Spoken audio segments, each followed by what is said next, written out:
La semaine dernière, il y avait aussi le tournoi sur terre de Barcelone. Et là, on a encore une nouvelle fois une démonstration du roi Rafael Nadal qui est allé chercher son 5e titre consécutif à Barcelone.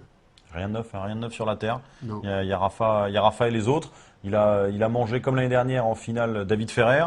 Cette fois-ci en 2 manches. Ça avait duré 3-7 l'année dernière.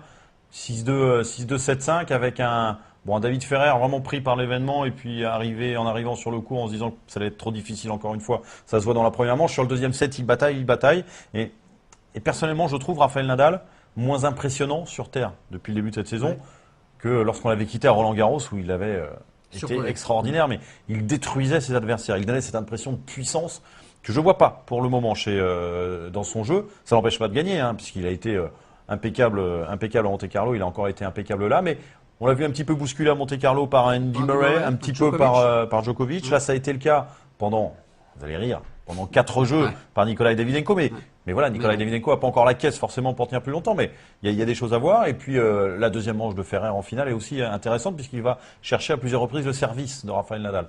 Donc ça c'est bien, mais ça veut dire que Rafael Nadal a une marge aujourd'hui. Parce que s'il retrouve cette puissance et vraiment cette impression de marcher sur ses adversaires tel qu'on l'avait à Roland-Garros, ça va faire mal. Et puis en même temps, il y a peut-être des pistes qui sont intéressantes à aller chercher en ce moment chez ses adversaires, s'ils arrivent à passer le fait que, encore une fois, il a mangé tout le monde tout cru à Barcelone.